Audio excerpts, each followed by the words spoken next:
committee to order. First thing on our agenda is committee business. We have some sets of the minutes for May 9th and May 14th that have been presented for review. Does anybody have any comments on the minutes? I have one real quick on the May 14th set. There's no page numbers on it, but if I have the page number correct on page 7, Ms. Sugar, I believe that your comment had to do with anticipated loss of funds to the DA's office. Was that correct? Because it says sheriff's office in here. I'm sorry. I don't understand the question. The minutes for May 14th on the 7th, on the page 7, towards the middle of the page. I'm still looking at the questions. Am I on the wrong? I think you need the main minutes here. I was trying to remember the conversation. Sorry, I'm still wading through the question and answer. Where are the minutes? Here they are. They were in the packet before. Oh, the earlier packet. Okay. Sorry. 7?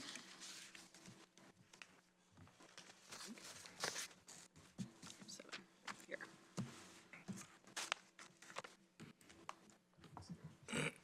Well, actually, I asked about both.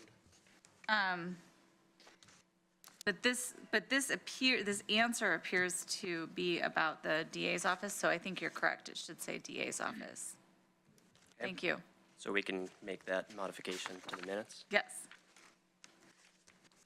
Anybody else have any recommended modifications to the minutes? Seeing none, I'll entertain a motion. I'll move approval of the minutes for May 9th and May 14th as amended. Very good. We have a motion. Mr. Abel seconds.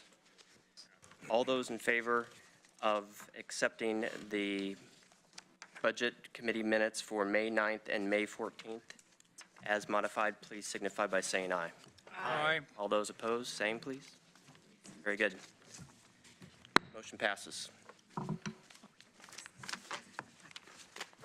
Okay, next we're going to move into public comment. Can I get the sign-up sheet in the back?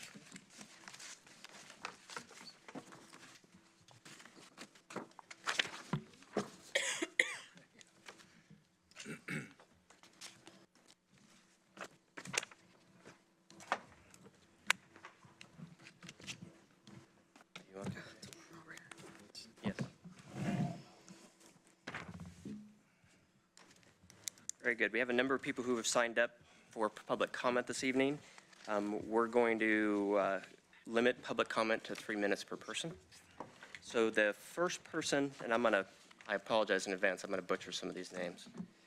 But Leslie Rubenstein, is that correct? Very good, thank you. Hello, Budget Committee. Can you hear me?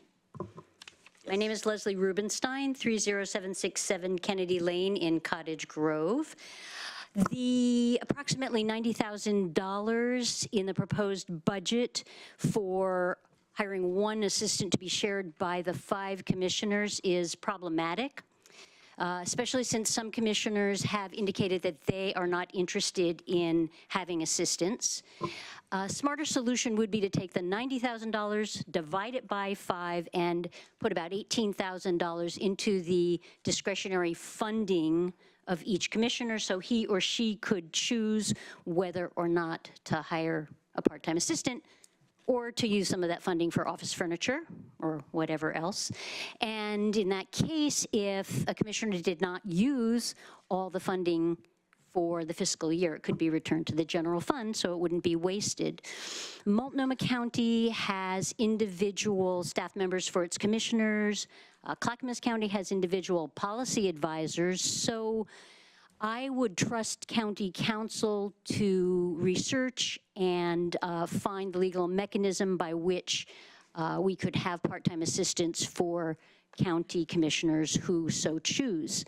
I was surprised a couple of years ago to find out we had not, for many years evidently, had assistants. I was a part-time paid assistant to the East Lane County Commissioner in 2004, and I do remember the large volume of traffic, phone, and email at that time, including the kind of stereotypical angry phone call from a Mackenzie resident about, you know, the neighbor's flock of roosters or something like that. The rural constituencies are fairly large. They don't have county, you know, they only have county government, they don't have city government, and so the commissioner ends up being something like a mayor. So it may be that rural commissioners would like to have more assistance to handle that greater volume of constituent inquiry. So I would like to recommend that you, the Budget Committee, take that $90,000, apportion it into the discretionary funding rather than have it in one big lump of it, one assistant to be shared by all the commissioners. And I want to thank you, Budget Committee members and Lane County Commissioners, for your work serving us, the residents of Lane County. Thank you.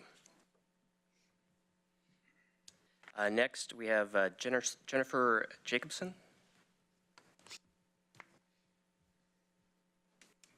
Good evening. I am here to speak tonight on the continuance of the Association of ONC Counties membership. Let's see if I get this right.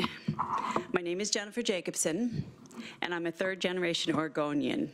I'm part of a 5-generation family that has depended and worked in the timber industry since the early 1900s. One of my earliest childhood memories was a sense of pride from our small Glide community because we were one of the richest school districts in the state. I remember that's one of the first things that comes to mind as I was growing up. Why Glide, you ask? Well, timber revenue derived from logging done on the ONC lands. The Association of ONC Counties has advocated and ensured that our rural counties, Lane County included, where I have lived for the past 20 years, receive their timber revenues for over this past 90 years. The Association of ONC Counties has worked to sustain yield management as promised by the federal government when the ONC forest lands were established years ago. We have all witnessed the immense impact from the downfall of the timber industry in the late 1980s. From drastic reduction of timber revenue for the counties, communities being decimated, school funding disappearing, and our families living in poverty with little hope for the future. Who will be there to protect the promised sustained yield from our ONC forests, if not the association? There are over 7,000 families just in Lane County alone that depend on timber jobs. Are you prepared to replace this industry with other jobs? Until my recent retirement, I have spent the last 15 years working as a nonprofit fundraiser. My focus and passion has been with children and families at risk. This led me to the Bethel School District, where I served as the executive director for the Bethel Education Foundation this past 5 years. It's a 501c3, a standalone from the school district. We served the school district by obtaining community and government funding that would enrich and enhance Bethel School District students. Some examples of what we funded included school books, computer technology, and field trips, basic school items that school districts have not been able to provide their students. School districts now routinely depend on education foundations, PTOs, and various parent-led fundraising efforts to ensure their students receive the basics. We need to get back to sustainable revenue for our schools. Let's give today's school children the same sense of pride I was able to have, a sense of community and a secure future funding source. Continuing with the Association of ONC Counties is a great place to start. Thank you. Thank you. Next, Michael Atkinson, please.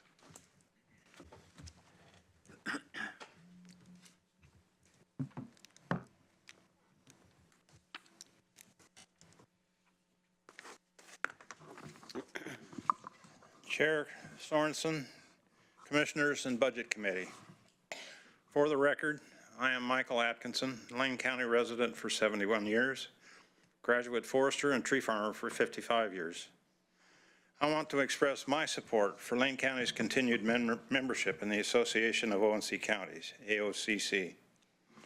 The AOCC gives the county an effective voice on issues relating to the management of the O&C forest lands, as it has for over 90 years. As the only association that focuses on the O&C lands, AOCC and its commissioners work proactively with Oregon's congressional delegation to promote forest management solutions and ensure O&C counties receive the funding that they deserve to sustain essential services such as education, road maintenance, and sheriff patrols. The AOCC advocates for sustained yield management of the O&C forests, which is vital to Lane County's forest sector economy. O&C forests supply an important part of the timber that supports our mills and infrastructure and employs over 7,400 persons in family wage jobs and maintains Lane County as one of the top 2 timber producing counties in the United States. Please do not be swayed by persons or organizations whose long-term goal is to use Lane County's departure from AOCC as a means to further thwart timber harvest on federal forests. AOCC is the county voice to encourage more timber harvest, even if it is only thinning O&C overstocked forests and providing access into those forests to combat potentially devastating forest fires. Thank you for listening. Thank you. Next, first name C, last name looks like Caldwell to me.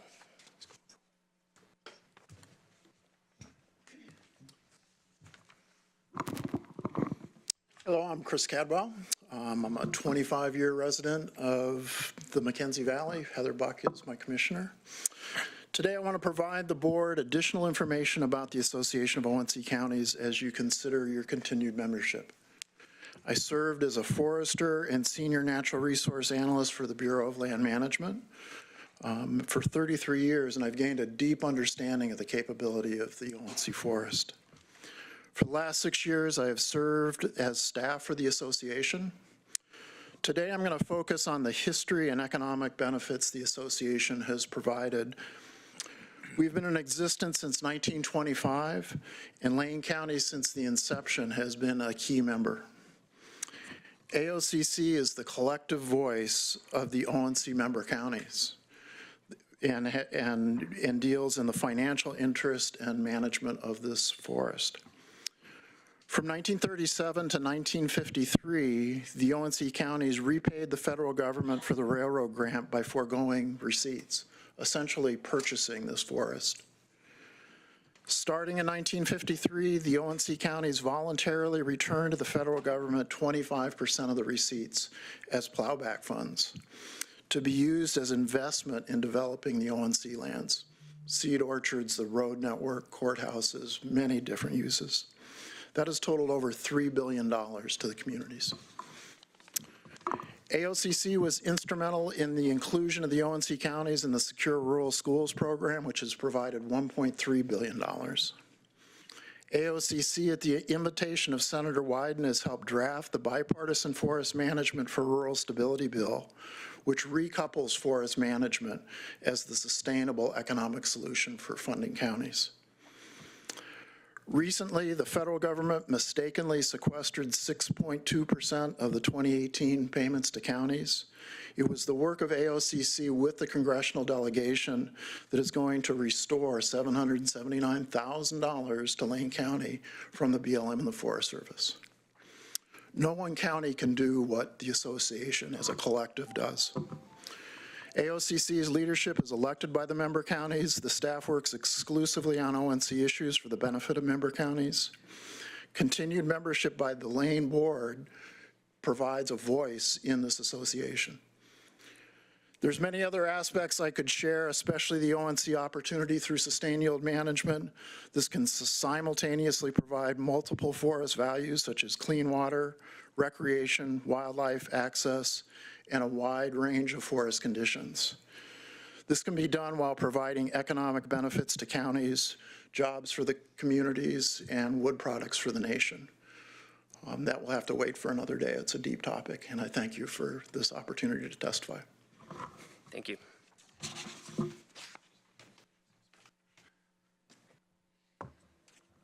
Gail Culberson.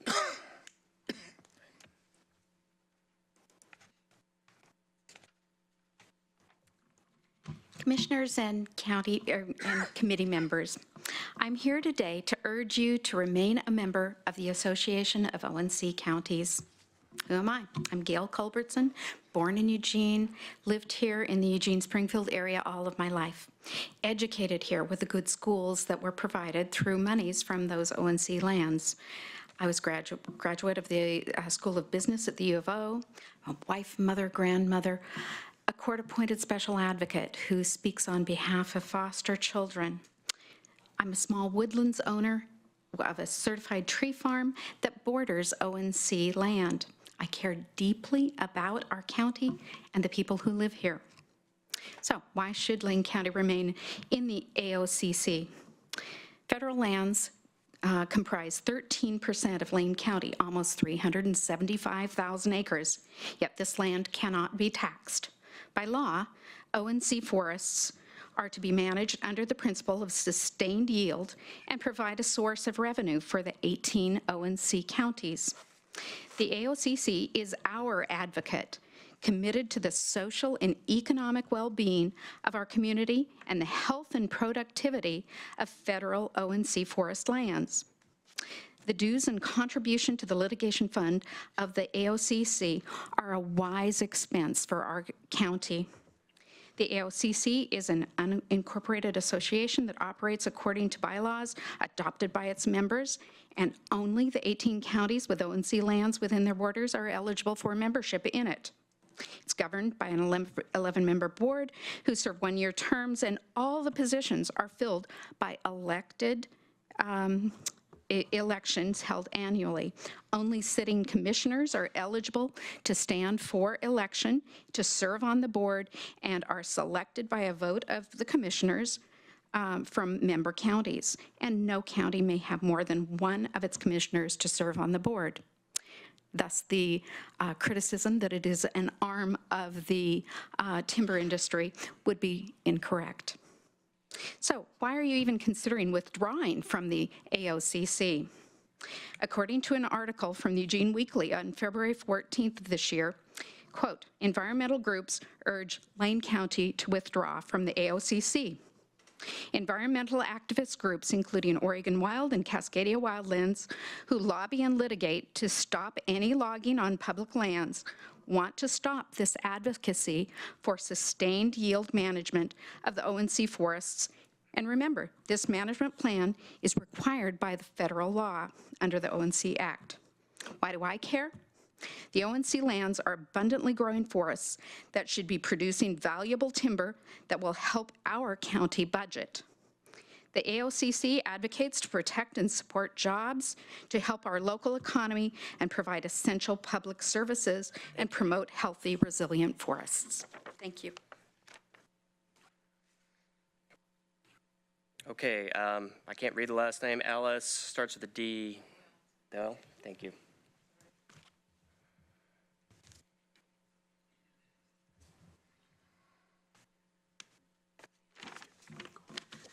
Alice Doyle, 78185 Rat Creek Road, Cottage Grove, Oregon. We live in the rural area of Cottage Grove, not far from Drina Lake. What our neighbors and I have learned since January, when Heather Buck was elected as our representative, is that she is accessible and she's a professional troubleshooter. We witnessed this directly over and over again. Community members are talking with each other about this and are happy that she was elected. We've witnessed Heather in action firsthand during the Sears Road tree controversy, the aftermath of the February 25th snowstorm, the recent fire not far from our wholesale nursery. We appreciate her help. Please consider an increased budget for administrative duties so Heather can put more of her energies into action rather than just reaction. We have much to deal with quickly in this county, most especially fire issues, and Heather has the leadership and even-handed qualities for creative problem solving. If she has more time to follow up on new projects, it would pay off. In fact, all the commissioners would benefit from support for their administrative duties. I'm sure that many citizens in each of your districts appreciate you just as much as we appreciate Heather. The county should allocate increased financial support for time-consuming daily administrative duties. Thank you. Thank you. Pam Driscoll.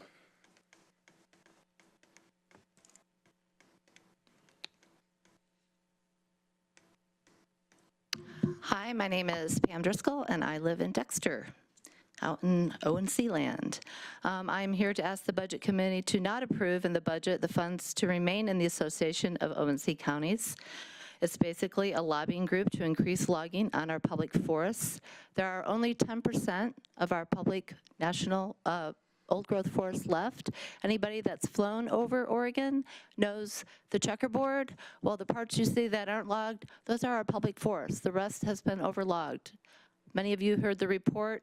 1 million species are due to be extinct. Our forests are key into saving those species from extinction. We are a part of that web of life. So if we allow the Association of ONC Counties to be directed by them, basically what they're trying to get us to do is to log our public forests. Every independent poll has shown, time and time again, the vast majority of Oregonians want us to protect our last forests. They are essential for tourism, for clean water and air, and we do not need to be a part of this group. What would we do with the $107,000 we spent last year? Well, I do live in Dexter, and we have no incorporation, so we depend on our sheriffs. We have a meth problem, we have violence, we have theft, and all we get to do is call and say it happened after it happened. It would be really nice to have some patrols out there. As resources become more scarce and the population increases, we're going to be, it's going to be more important to save our farm and forest land for protecting the ecosystem services they provide, as well as food security. There's going to be more climate refugees moving up here. The last thing we need to do is to destroy our forests, and in forest fires, tree farms have a 100% tree mortality rate. Native forests have a 40% tree mortality rate. Let's not cut our forests. Let's not be a part of this association, which is an arm of the timber industry. The timber industry is doing just fine. Thank you. Thank you. Zena Lineman.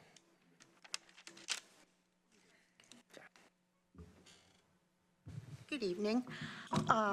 1093 Green Meadows Avenue, Junction City. I have a copy of a letter addressed to all of the commissioners from the chair of the DPLC, Democratic Party of Lane County, and the chair of the Platform Committee of DPLC. It states that the DPLC unanimously passed a resolution on March 21st, 2019, urging the board to withdraw Lane County from the AOCC. And the letter goes on to offer a good, sound rationale. Now, you've heard some arguments on the other side, but those were very selective, cherry-picked arguments, and they didn't say that AOCC is also engaged in lawsuits to reduce the size of the Cascade Siskiyous.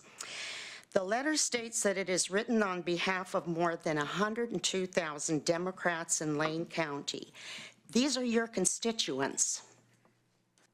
All of you. These are your constituents. That's a big group of constituents. Can each of you please offer your response to this letter? I will be happy to relay your comments to the meeting later on tonight. And the person who suggested that that is not too much money must be very rich, because to me that's a lot of money, $107,000, and there's other things that we can do with it.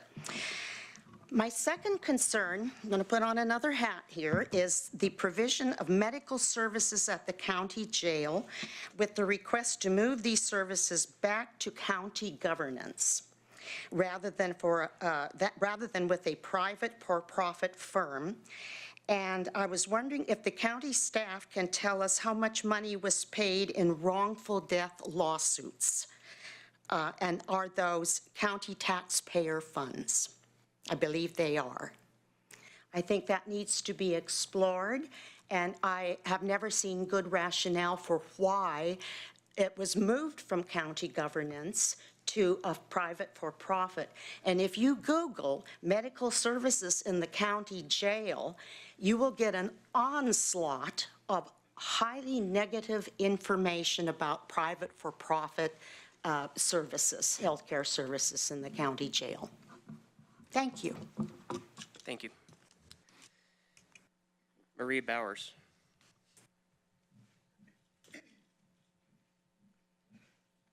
Commissioners and Budget Committee. For the record, my name is Marie Bowers. I'm a farmer in Lane County, Coburg area.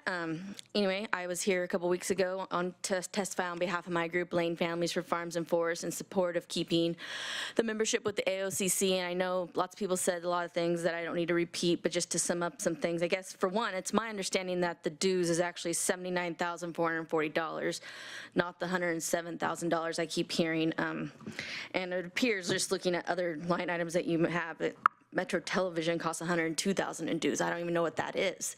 So, but basically, the point of the AOCC is the AOCC wants the federal government to follow the law. And I would think that we all want the government to follow the law. And that includes keeping it accountable to the county and making sure they do their job, get the appropriate funds to the county for essential services like schools, sheriffs, housing, and then, as you know, the school funding has become a crisis. I went to a rural school in Lynn County, granted, but that rural school doesn't exist anymore. And honestly, I have a newborn, and I quite wonder where his education choices will be when he comes time to go to school. So, and again, the AOCC just provides a unified voice for all 18 counties, and you know, I think we all know we're stronger when we advocate together rather than individual county going and advocating. Obviously, you guys are super busy with the need for an assistant and everything, and I don't think commissioners have the individual time to go necessarily to make sure the federal government's sending you the right amount of money because of what you're due with the ONC land. So I would, oh, and also, you know, they say these trees won't come back. Well, I believe it's Oregon law that requires trees to be replanted within 2 years. So that's simply not true, that these trees won't come back when they'll actually sequester more carbon and produce more oxygen than old trees, which you can look up and find the research on that. Anyway, I just want to continue. Please stay in the AOCC, and I'll be around if you have any questions. Thank you. Thank you. Cooper Ott.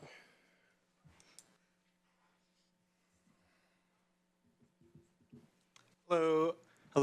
My name is Cooper Oddie, South Eugene. I'm here to suggest that Lane County withdraw from the AOCC. Or we could just cut the litigation line item to send the very specific message that we don't agree with AOCC's lawsuits to reduce the Cascade-Siskiyou National Monument.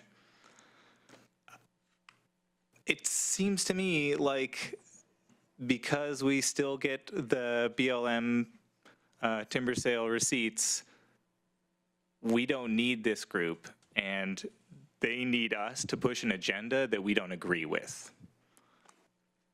Thank you. Thank you. Thank you. Any other individuals that would like to do public comment tonight? Oh, yes, please come forward.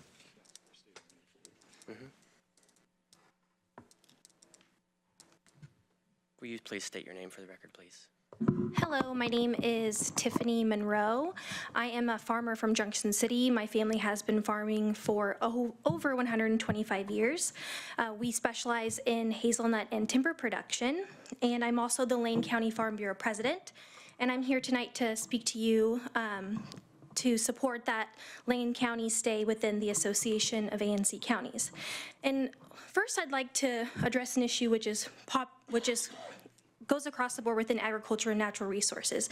It's easy for us to put challenges that happen around the world, such as deforestation, not following regulations, and not wanting goals of sustainable ecosystem management, and kind of slap it on what we do here in Oregon, which is simply not true. Those are issues that we need to be having in concern, but we also need to value and address the good things that we're doing here within the state.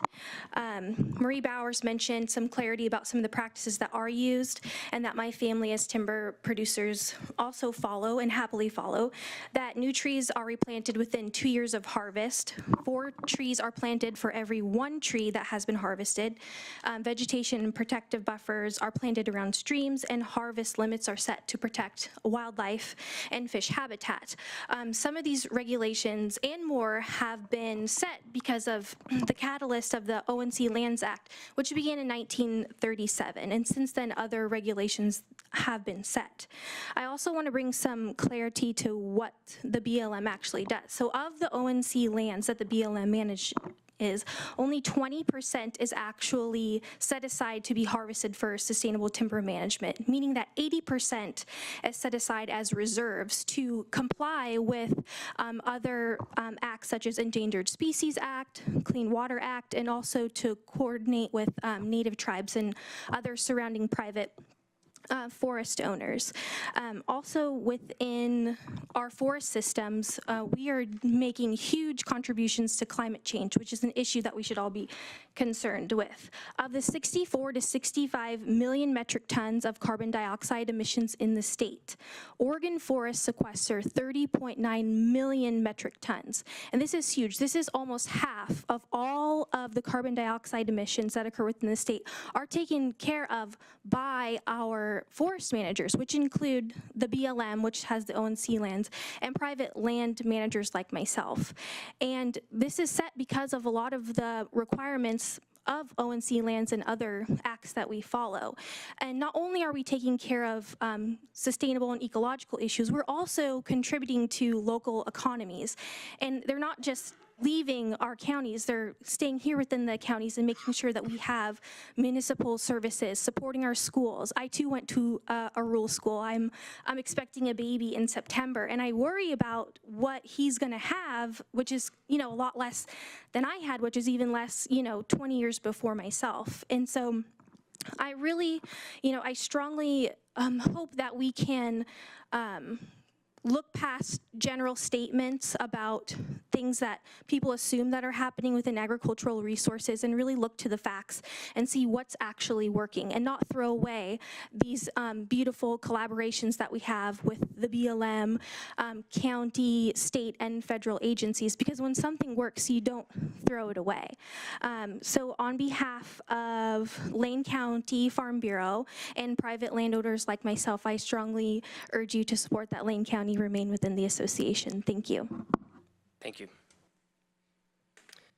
Other individuals for public comment?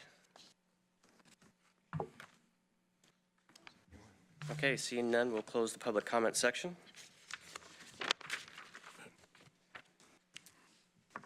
Okay, the next item on the agenda is to review our process for the considering modifications to the proposed budget. Ms. Moody, did staff have anything to add at this point in time? Well, really, maybe I worded that agenda item badly. It's a recap of the process that we've been through. So I believe the county administrator has some comments. Very good, thank you. Thank you, Mr. Chair and members of the committee. I'll just take a few minutes to provide you a brief recap. Some things that you've heard before, but first, thank you for your work over the last 2 weeks. We've packed a lot in, and I think everyone could feel the energy from this committee this year. Appreciate your participation and your great questions and comments throughout the process. And before you dive back into some of the detailed matters that you still need to resolve tonight, I wanted to just step us back and take a broader view for a moment. And I'm not sure if this is, do you want to just advance that slide? I just got a couple slides here to review that you've seen before, but just to share that as for all Lane County property taxpayers, that as we pay our property taxes to Lane County, to Mike Coles and his team in assessment and taxation, and one of our responsibilities is to collect all property taxes throughout Lane County. It's important to remember that nearly 90% of those resources get distributed out to other taxing districts. Lane County keeps about 11 cents per dollar of property taxes collected for services that the county provides, and the vast majority of the balance of those resources are distributed to other entities to provide services. And, you know, to just sort of share the context for the situation that we find ourselves in. If we just look back a few years ago, we were dealing with $6 to $9 million structural deficits in at least two of our major funds, the general fund and the road fund, largely because of the combination of two factors. The fact that we've seen a 93% decline in federal forest payments since 2001, 2002, over $40 million per year that has essentially been wiped off of Lane County's books that we used to provide a higher level of service to the community.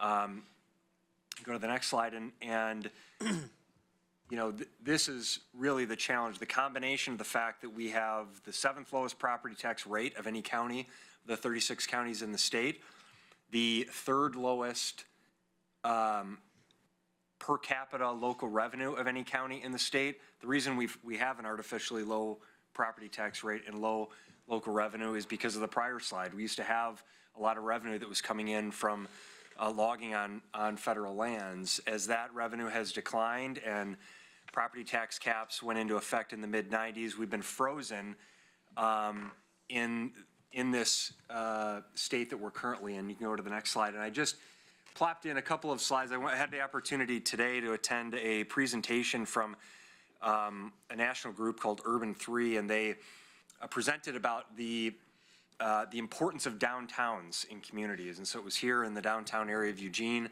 talking about why downtowns are valuable. And I snapped these two pictures, this one and the next one that I'll show you. And I thought this articulated really the challenge that we deal with in Oregon and particularly in Lane County. It shows this graphic of the United States, and the states blacked out or shaded out there are states that have property tax caps or measures in place in those states that restrict the ability to collect the full value of taxable properties in those areas. And you can go to the next slide. In this slide, this is from Lane County. So this, the red line on the bottom, it's a little fuzzy, you can see is actual taxable value in Lane County. The blue line is real market value. So there's this consultant talked about this tax distortion that we have here in Oregon and particularly in Lane County. There's a huge gap between the value of taxable assets in our community and the actual taxes that we collect because of these property tax measures that are in place. So I apologize for starting off on such a downer note, but I think it's important that we come back as we go through this process, and I'm very proud that this organization, I think over many years, has been very resilient in working through a significant reduction in funding, has been responsible in presenting and developing and implementing balanced budgets, making reductions where reductions are necessary, maintaining reserves where reserves are necessary, doing what's necessary to be financially responsible and still deliver a reasonable level of services to the community. But the reality is that we have this constraint that is in place that we're going to always contend with, regardless of the creativity and the innovation that we apply. So what we've said over the last several years is we can't fix at our level of government, we cannot fix the property tax constraints. We can't fix the issues around federal revenue. We don't have direct control over those matters. We do have some control over how we manage our internal expenses. So we really have turned our focus inward to make sure that we're responsibly managing the resources that we do collect from the community and delivering the highest level of service that we can to our community. So for the third year in a row, our proposed budget is structurally balanced. Revenues equal expenses without having to dip into our savings account to pay for ongoing operations. And we want that to continue. That we also presented a budget that includes no layoffs and no reductions in services. These efforts have resulted in the last few years in an increase in the county's credit rating, a reduction in our debt costs, essentially 0% increase in medical claims for 4 years in a row, being rated the healthiest public employer in Oregon and the 40th healthiest employer in the United States. Our internal expenses, such as PERS, health insurance, and debt costs, again, are being managed as effectively as we can. And we've, in this budget, in addition to managing our resources and structurally balancing our budget, we've included $1 million in one-time funding from a prior property tax settlement from Comcast for a behavioral health crisis center that we believe will not only treat the mental health and substance abuse issues that many in our community face, but also lower costs to the overall public safety system, as more than 6 out of 10 individuals in our Lane County Jail face mental health and substance abuse issues, and we know that's not the right place for those individuals to receive treatment. So we're catalyzing a community conversation, bringing partners together to coordinate access to seamless crisis services in our community. We're funding the increased Dusk to Dawn emergency shelter programs, not only through the winter months, but throughout the year. We funded the 50% of the first phase of the Homeless Systems Transformation Report in partnership with the City of Eugene. We provided funding, one-time federal funding for our courthouse project, some wonderful investments in our parks, including new additional positions, a facility condition assessment, upgrades to some parks, and a task force that will look at long-term funding for our parks assets, an emergency management boost with some additional positions, and a backup emergency operations center. We've also talked about the investments that we're making in our employees, that we need to responsibly manage our resources, deliver high-quality services to the community, and delivering high-quality services to the community requires a talented, dedicated staff. Our employees regularly demonstrate 3 core behaviors: a passion for service, a drive to connect, and a focus on solutions. And we want to continue to invest in our employees through stay interviews, qualitative interviews with employees, mentoring programs, career development trainings, emerging leaders. We talked about how we have 42 graduates of our Emerging Leaders program, 38% of whom have either been promoted or in career development opportunities in the past year alone. We're doing new training for new supervisors, enhancing our use of recruitment tools and data analytics that have told us that just this calendar year, 25% of our applicants for county positions are non-white, and 20% of our hires for county positions are non-white. 53% of all new hires are women just in the past 4 months. And of course, over 50% of our leadership in this organization are made up of women. We have a new employee orientation and onboarding process, a renewed commitment to our equity work, and 5 committees with over 22 individuals represented and frontline employees that are contributing to all of those efforts. So we still face challenges. We're spending $33 million in next year's proposed budget on PERS expenses. That's a 17% increase. We're spending $115 million on wages. We hire people because we have to deliver service to the community. So we are a service organization. We should be spending money on wages, but it's a significant portion of our costs. We've seen a 4% increase in wages. And we're okay with that because we want it's been one of the board's focuses is to make sure that we have competitive wages in the market so that we can recruit and retain the best talent. But that also means that we have to effectively manage the other benefit costs, PERS, health insurance, and other areas. Health insurance, we spend $30 million a year on in the proposed budget. That cost is essentially flat over 4 years. In our debt, we have $79 million in outstanding debt, which is a $28 million decrease, 26% decrease since 2015. So we're doing what we can to manage within the resources that we have and deliver the quality services to the community.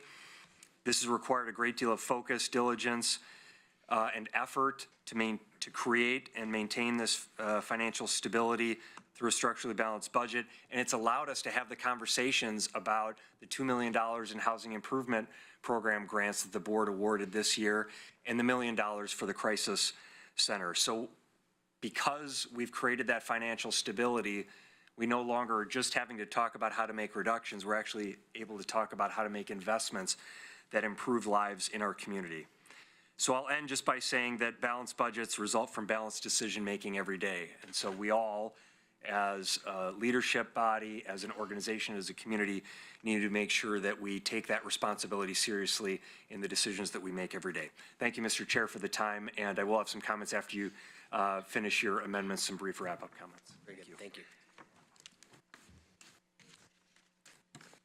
Ms. Moody, do you have anything before we start with the next step? I do not. Okay, thank you. Okay, we're going to move forward into deliberation. At our last meeting, we set out a process that we're going to work through, and county staff has compiled a list potential modifications to the proposed budget. So for our process, we agreed that we would go ahead and take them item by item and see whether there was 4 votes to continue that item along for discussion. Commissioner Sorensen, a comment? I just thought I would point out that item 7 of the 8 is got some relationship to item 8 in the sense that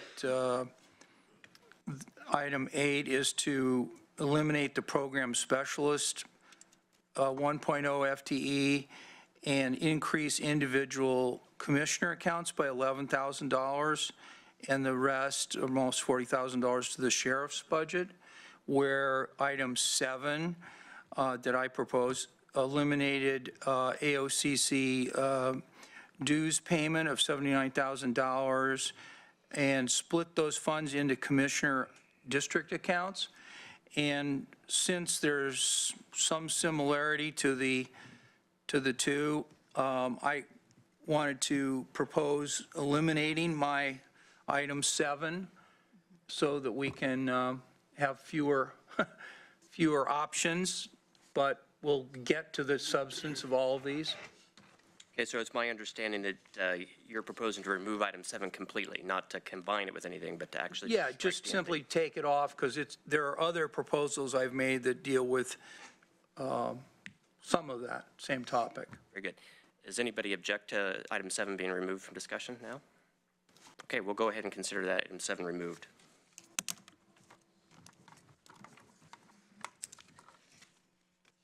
Okay, so again, we're going to proceed through the list. We're going to ask whether there's 4 votes to continue that item on to further discussion.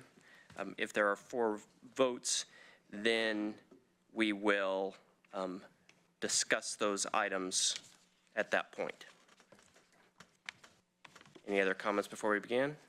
Ms. Sugar? I have a question. Yes.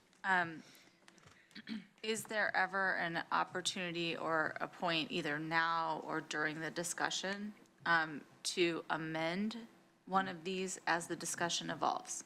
That is an excellent question. In the past, I've seen that to be common. Okay. Or definitely acceptable. I mean, we'll follow the process where it leads us. But it could be that it could end up looking different at the end of the discussion. Yes, I would ask that we proceed in this fashion, that if it can stay within the basic scope and the intent, that we continue it there. If not, it would tend to be a different item, and that we should carry that forward as a different discussion item. Does that sound acceptable? Yes. Okay, we'll do that then. Any other questions or comments? Okay. Number 1 here is by Commissioner Farr. And it basically says, add $7,000 to the performance auditor's extra help budget and decrease general fund reserves to that same balance. Commissioner Farr, would you like to comment on your proposal? Yeah, the budget calls for 7,800. This bumps it up to 15,000. We're going to be asking the performance auditor to do a number of different performance audits this year. He has demonstrated excellent use of extra help, and this would enable us to move more swiftly through the items on the work list for this year. Very good.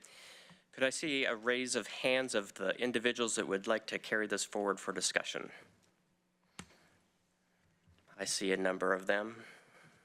That's more than 4. And Mr. Chair, if we've got 6 votes, could we then not have the discussion because it's been agreed to?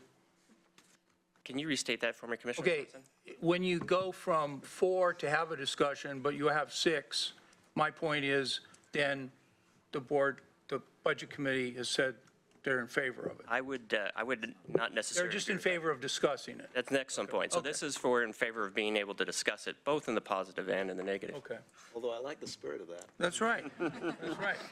And I like the response to it. Yeah. Okay, so Commissioner Farr gave us an overview. Would anybody else like to discuss this topic? What was that? One at a time.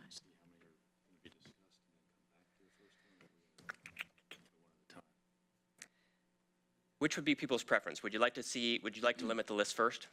Okay, I think we need to limit the list first. let's do that then. Okay, so the first one is number 1 we are going to discuss, so we'll just take that and mark there. Number 2, Commissioner Burney, would you explain that for us, please? I will re-explain it since I did it at our last meeting.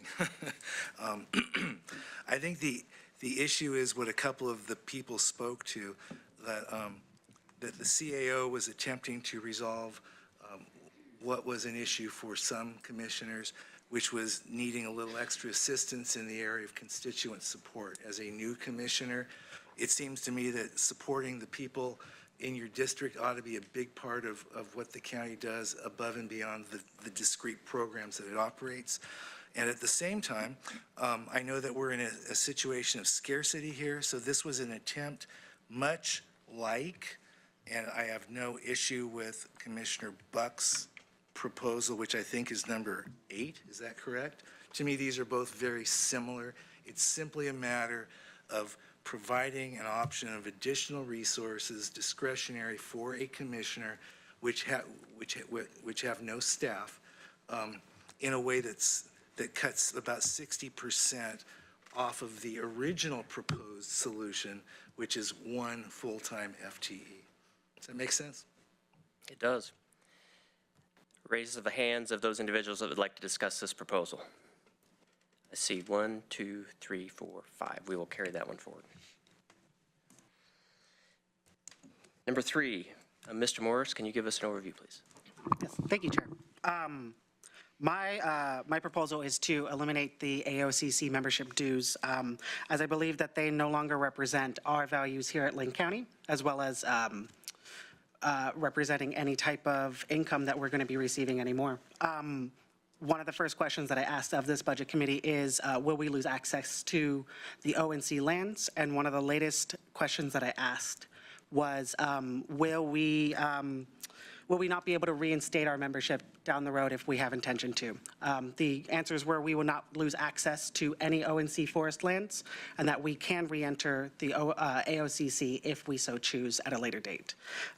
So having those Plan Bs is a pretty good sign for me, but I no longer believe that the AOCC represents our values in terms of environment and environmental rights. So, Ms. Sugar, quick question? I have to just let everyone here on the Budget Committee know that I won't be able to vote on any matters related to this topic, the AOCC membership, because it's come to my attention in our discussions and in some of the testimony tonight that it's connected to the lawsuit that the AOCC is part of. And in my job, my day job, when I'm not wearing my private citizen hat, I have advised the state on its participation or non-participation in that particular lawsuit. And I feel that there could be a legal conflict of interest for me to participate. So I will be abstaining from any of those votes. Just want to make sure that everyone here is aware of why. Very good. Thank you. Appreciate that. Okay, so let's see if there's a show of hands of those who would like to discuss this topic. I see 1, 2. Okay, we will exclude that.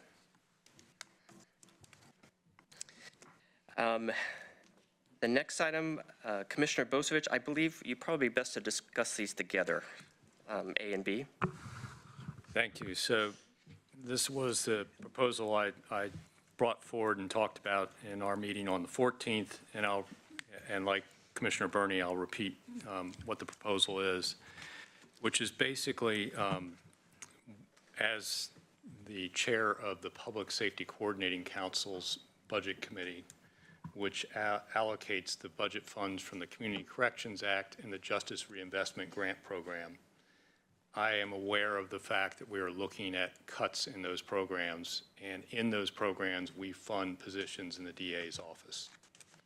And that's where we're most likely going to have to make some of the cuts in the PSCC's budget. So this is a proposal that will basically fund those positions in the DA's office that are currently now being funded out of the Public Safety Coordinating Council's budget. So in order to do that is kind of a double-step process that utilizes federal forest revenue coming into the road fund that's allowable to be spent on rural patrol and displacing some general fund money in the sheriff's office to be available for the DA's office, as well as eliminating the program specialists, 1 FTE from county administration, and using those funds for the DA's office. That's basically what 4A and 4B do. In total, the additional draw from the road fund does not take us over the estimate of this year's timber harvest dollars.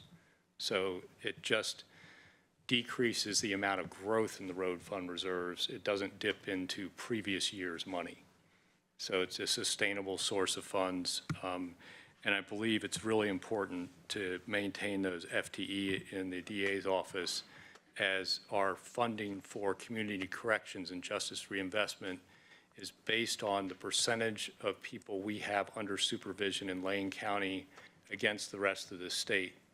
And that's because the DA prosecutes people that they have the facts-based, an ability to prosecute for crime, and puts those people under supervision. And if we cut back on the DA staff, we eventually lose that ground. That happened back after we made cuts in 11 and 12, and we went from 12% of the state's population down to 8%. We've managed to come back to 9.57%, which has made millions of dollars of difference in our community corrections and justice reinvestment funding, which is where we fund parole and probation, parts of the jail, sponsors, and other programs. So it's a really important revenue stream, and it kind of all starts with the DA staff. So that's what the proposal is, to basically eliminate the proposed commissioner's assistance and transfer some money from the road fund into the sheriff's office, and then take the same amount of money from the sheriff's office to the DA. Thank you. Can I ask a question? Commissioner, yes, Mr. Just, I'm a little bit confused about 4B, and is it a separate proposal? Is it a subsidiary proposal? It's a subsidiary proposal. It's just basically showing the movement from reserve of the road fund, because if we hadn't, that's where the money would go if we didn't move it, is in road fund reserves. So it's moving from reserve road fund into an expense for the sheriff's office. Does it stand alone, or does it have to be, do we vote on both together? It really needs to be voted on both together. Okay. Because if, doing one versus the other doesn't really help the ultimate goal, which is to fund these DA positions outside of the Public Safety Coordinating Council budget. Thank you. Chair. Yes. I would just add that this goes back to, I'm the one that displayed it this way. It goes back to the fund being the top of the budget. So we really need to show that both of those funds, the general fund and the road fund, are being impacted by it. Okay, thank you. Thank you. A show of hands of those individuals who'd like to discuss this topic. I see plenty more than 4. We will carry that one forward. Are those 2, that'd be 4A and 4B. Number 5, Commissioner Sorensen, can you summarize this for us, please? My understanding is that the Veterans Service Office is facing the potential of a drop in state funding, and they sent an email to the Board of Commissioners. I'm not sure they sent that email to the Budget Committee, but they are facing a reduction of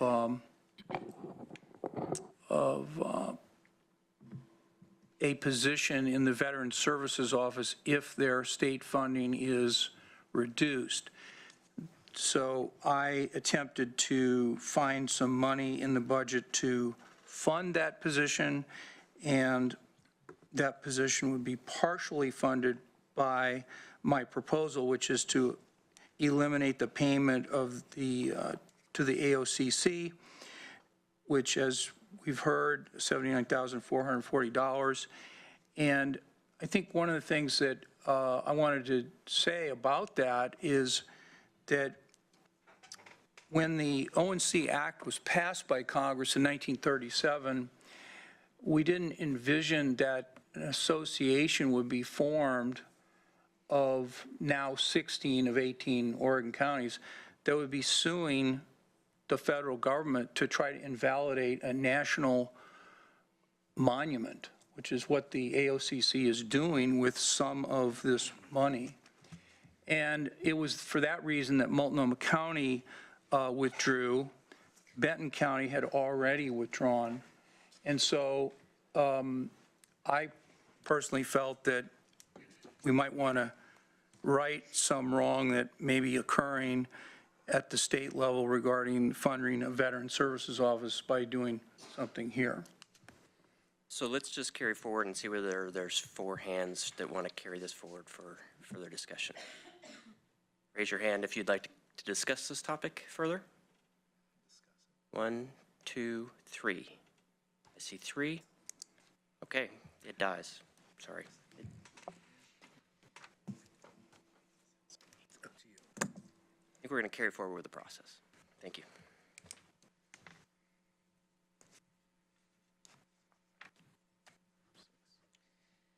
Number 6, Commissioner Sorensen, an overview. Number 6 is also a AOCC membership dues payment issue, and I wasn't certain when I wrote this up what the CAO contingency was, so I'll just ask a question in aid of this. What is that contingency? Well, I actually used your terminology, so it could be the contingency in the general fund that isn't a CAO contingency. Okay. My idea there was if people didn't have a specific place they wanted these monies to go to within the county budget, that we would put it into some sort of contingency. So that was my idea there. Okay. Show of hands of those that would like to discuss this topic. 1, 2, 3, 4. Okay, that one carries forward.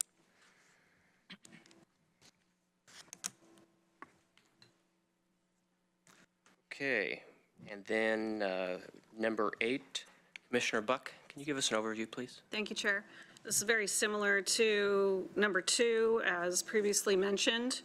The difference is instead of going into reserve, making sure it goes into the sheriff's office or other, there was additional information attached to this particular proposal, which was, I really just wanted to make sure that if there was money left over, that it go towards public safety. My first inclination is sheriff's office, as we know we need more patrol in rural areas. So that's the essence of the motion. Very good. Show of hands of individuals that would like to discuss this topic. More than 4? Thank you.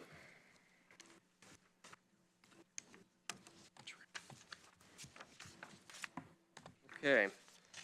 So let's see. We have, just to make sure that I have my numbers correct, we have number 1, number 2, 4A, 4B, 6, and 8.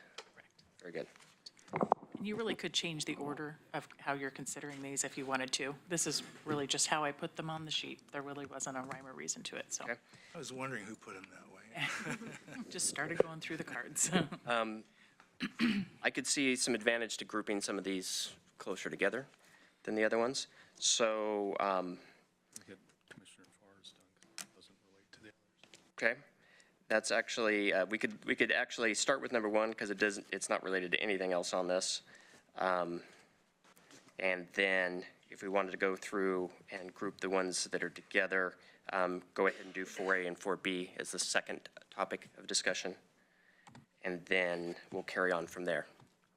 Any comments on that procedure? Okay, we'll carry forward. Commissioner Farr, you've already made a statement about number 1. Do you have any additional comment? Just, I'm not a big fan of reducing general fund reserve. That wouldn't, but this is a very modest amount, so it feels that the return on the investment would be great. Okay. Other questions? Commissioner Sorensen?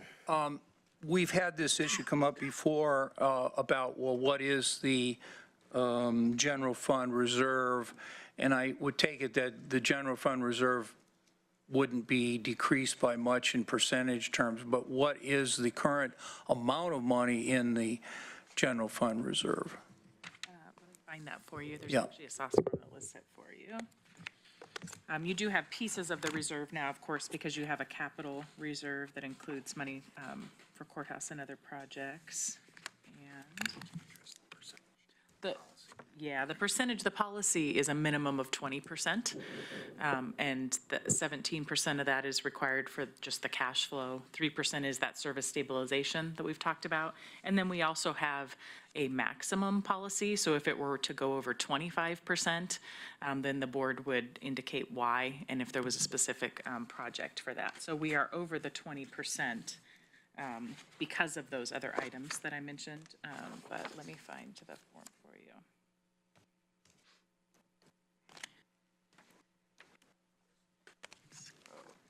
You have a SOS form C20.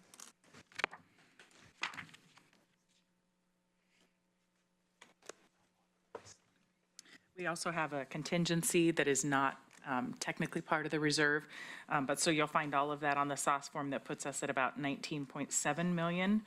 The 20% is right about 17 million required, and then you have your vacancy variance contingency in case those estimates are not correct, a commissioner contingency of 20,000, and an elections extra help reserve. So there's other pieces, like I said. So you are within policy, and making this adjustment would not take you out of policy. So my term modest is accurate. Correct, yes.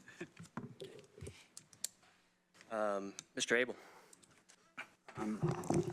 I'm in favor of this motion after hearing the performance auditor at our last budget meeting talk about all the programs he's got going on and will next year. It seems like $7,200 is a small amount to help do those audits. Mr. Morris?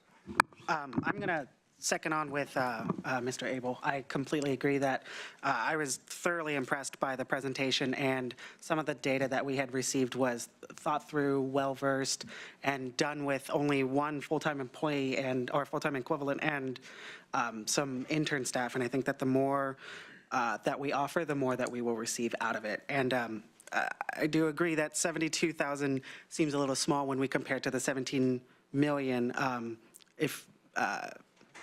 7,200. 7,200, yes. I realized my mistake halfway through that sentence, yeah. That goes a long way to paying my rent, but that does not go a long way for the general fund balance there, so. Nice punt. If you want to throw that in there. Any other discussion? We'd entertain a motion on this one. Mr. Chair, I move we remove $7,200 from the general fund contingency and add it to the performance auditor's budget. Mr. Abel seconds. Okay, with no further discussion, all those in favor of this proposal, please raise your right hand. All those opposed, there are no opposed, so it's unanimous. I will hit the gavel. Okay, we're going to move forward, and Commissioner Bosevich, we're going to discuss the two of these, A and B seem to be dependent on each other, so we discuss the two of those together. Do you have any additional comments on this? Yes, I'll just note that one of the reasons why I chose to use the 1 FTE program specialist funds was there's not enough timber revenue money estimated coming into the road fund to balance the full $363,001 that the DA's office would need without using that FTE. So that's where I was getting a good portion, part of that money. And as we've seen in the other proposals, there's been proposals to remove that FTE in order to provide more funding for commissioners' offices. I would propose that maybe as we look at those proposals in the next discussion, we think about maybe taking that source from the general fund reserves to do that versus, and use this full $94,978 under this item. Commissioner Sorensen. Does voting for this mean that we are not going to discuss number 6? Because it proposes to use the program specialist's $94,000 differently. I mean, number 8. Number 6. Number 8, I mean, excuse me. They're different, yeah. No, number 8 is the program specialist. So if we vote for this package, then it means that, at least in my mind, that there's no money to be used as number 8 would imply. So it seems like you're voting against 8 if you vote for the whole package of 4. Let's continue discussion. Ms. Sugar first, please. Thank you. I'm not exactly sure as to procedure, so correct me if I've got this wrong. I'd like to make a friendly amendment to item number 4A and 4B. And I'd like to move to consolidate the recommendations in 4A and 4B with 8. And add the necessary funding to make the district attorney's office whole, and also adhere to the recommendations in number 8.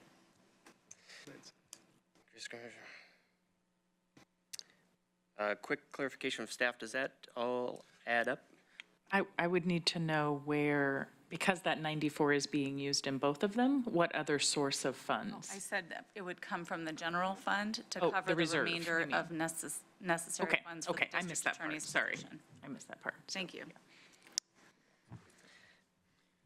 Before we move forward, is there a second to carry forward on that amendment? Second. Commissioner Buck seconds that. So we're now going to discuss the amendment. Larry, did you have a discussion about that amendment piece? It seems like proposal 2 would also use the 94,000 in a different way. Maybe we should include that in our discussion. This would kill 2. I think my amendment would eliminate number 2. I would just like to say the author of number 2 has been eliminated by many people, so I would have no issue whatsoever with that. Mr. Abel, please. The only thing I would say, that one puts $8,000 into each commissioner's account, and the other one is 11,000, so.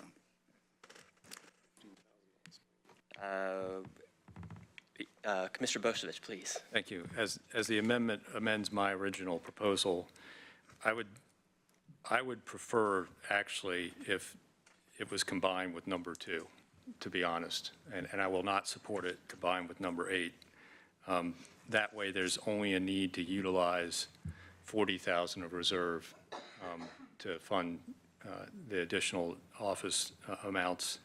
I'm aware that, and I have to commend both of our new commissioners on their work ethic, and I've seen it. I've worked with Joe very closely on the courthouse campaign. I see the work that Heather does and has had to do, learning trial by fire with 2 major emergencies that impacted her. Yeah, by snow. Well, she had fire too. You got to think about it, the fire was in her district too. So I mean, it's just like literally, having to jump in it. So I really appreciate the hard work they're doing.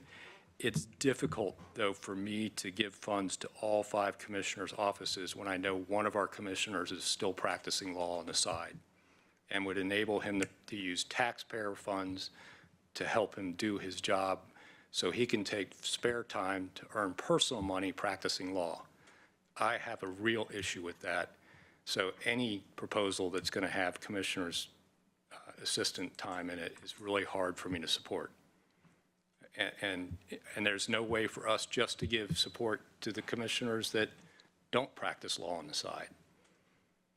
So, that's why I think if we went with combining 2 and 4A and 4B, I could live with it. It's not as much, and it doesn't hurt the general fund reserve as badly.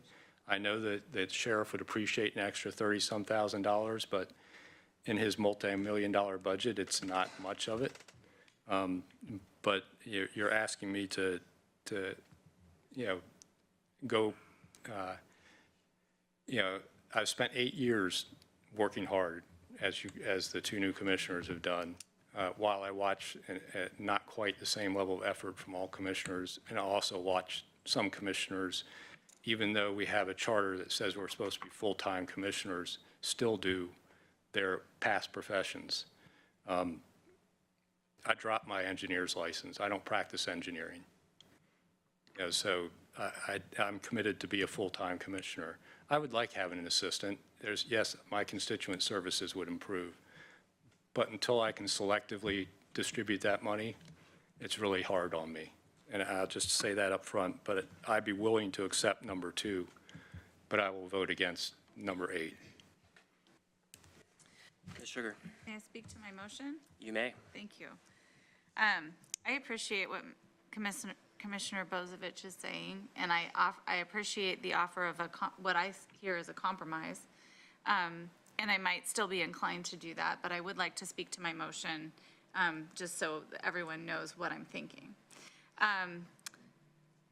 My thinking I like Commissioner Buck's proposal for one really clear reason, in addition to the fact that it benefits our sheriff's office, which I think you've all heard me say I think we need to do more for the sheriff.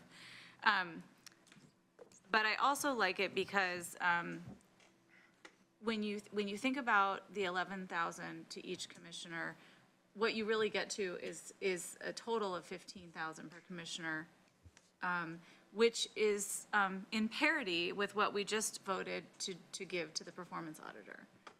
And when we think about a busy professional trying to do really good work, having some assistance is really important. And we just discussed the value of that. And so I thought that was a really fair number, and it still gave us some, but I understand and appreciate the concerns, and I really appreciate the willingness to have a compromise. So. Commissioner Burney, did you have a comment?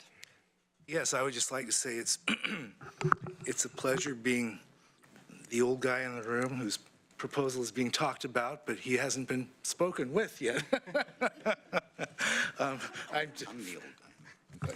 You're right, Larry's the older guy in the room. Forgive me. And this is the first opportunity, since it relates to one of the 2 issues that we heard public testimony about. I'm kind of chomping at my bit, but I'm trying to learn how to do this right. Since no one yet has thanked everyone for their testimony, I would like to. I believe that the public process is really important, and actually that's what my intended, and I could go with Commissioner Buck's or mine. I'm fine with that, and I could go with the dollars going to the sheriff's office or the general fund. I'm fine with that. But the intent, I think, of both of our requests is that we want more public participation. We want to be able to reach out to people that are regular old people living in our communities and get their input on issues that are coming before the Board of Commissioners, before they hit, as well as providing support services. So I think our intent is exactly the same. And for as much as, and Commissioner Bozovich knows this, I have the highest respect for you.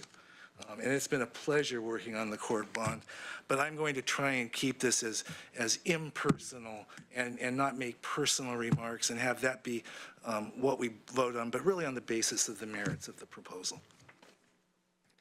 Very good. Other comments, Mr. Abel? Maybe another compromise is to put, if you use the $8,000, put the $40,000 into the sheriff's department rather than the general fund. Commissioner Farr? Thank you. I'll support it either way. I'm in my 7th year as a county commissioner, and I've not had an assistant. As far as workload is concerned, I have in excess of 12 committees that I work on, in addition to the Board of County Commissioners. I've had 4 12-hour days this week, had 4 12-hour days last week, but I find it reasonable to put in that time. However, it can be pretty mind-boggling, and for 2 new commissioners who have never served in public office before, it's got to be pretty imposing, the work level that we have. So I'm going to support either way. Whichever way the board goes to, I'll support it. Any other discussion on the amendment? Commissioner Sorensen? Thank you. I want to say that I think this amendment is a good one, and that I'll be voting for it. So thank you for making it. Call the question. Very good. I've heard question called. I don't see anybody else for discussion, so if we're... Can you clarify, so Combined 4A, 4B, and 8. in 8, okay. Taking 94,978 from the general fund reserve. Commissioner Burr, you got a clarification I question? am so sorry. First I called the question, now I have a question. You have a problem? Welcome to my world.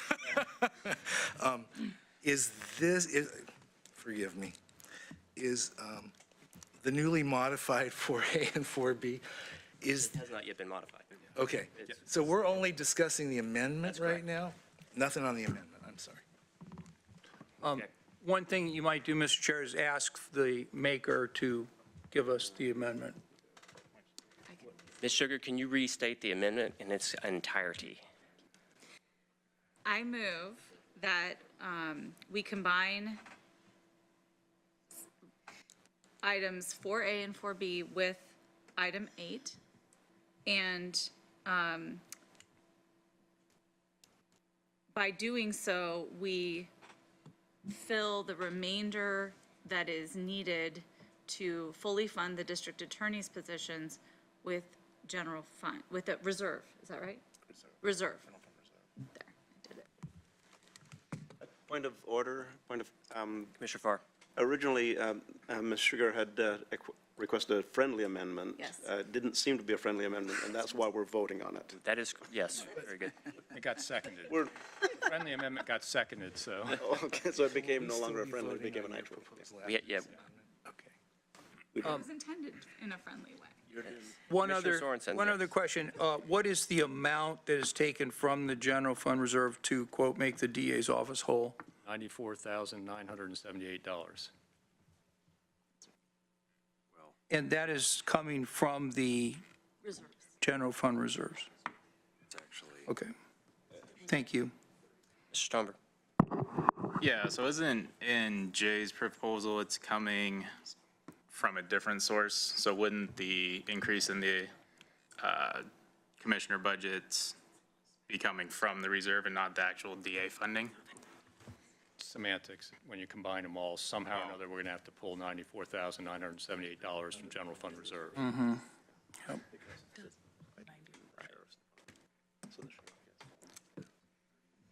Are there more questions? I can continue to. Let me check with Ms. Moody real quick, just to make sure that everything is within the realm of possibilities before we continue. Good call. Mr. Chair, the intent is to not transfer any to the sheriff's office, the balance of the 94,000?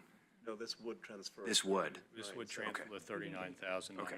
And it is the full amount, the 94,000? Right. It sounds like it's all within the realm of possibilities. Okay. Let's go ahead and vote on the amendment, as Ms. Sugar just stated. All those in favor of amending 4A, 4B to include 8 as Ms. Sugar stated, please signify by raising your right hand, please.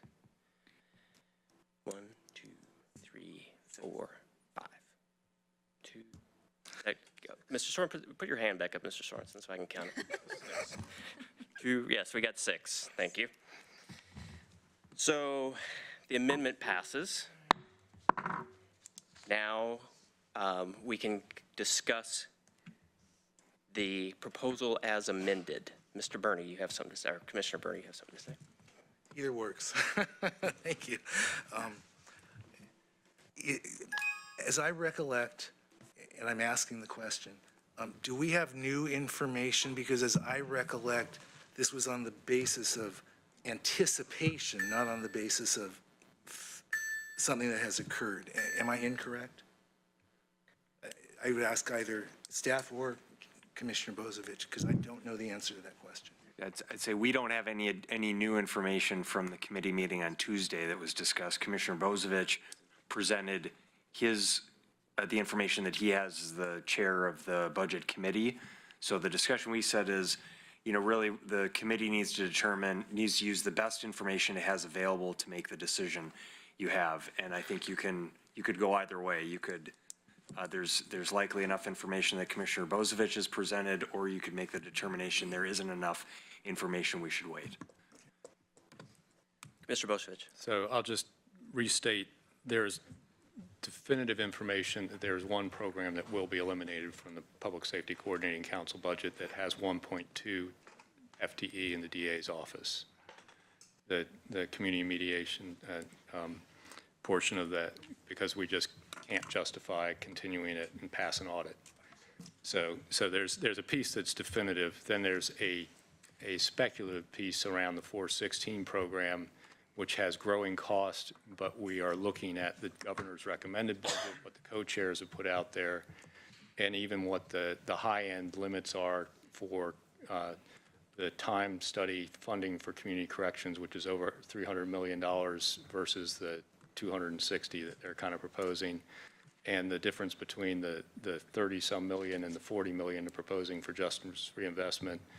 And even there, when we're looking at possible cuts in our public safety coordinating budget, so that 416 program is one of the places, because it's kind of having this expansion as we were coming to a fork in the road with that program and having to add more people back into it that were in a control group. So if I hear that correctly, we're not quite at the edge of the river, so we need to build the bridge, but it's so likely that since this is the last meeting of the Budget Committee, it's good to have that in place in the event. Okay, thank you. Ms. Sugar. Again, a somewhat procedural question, and maybe Ms. Moody is the one to answer it, but in the magical event that the predictions that Commissioner Bozievich has made don't come to fruition, or at least don't come to fruition in their entirety,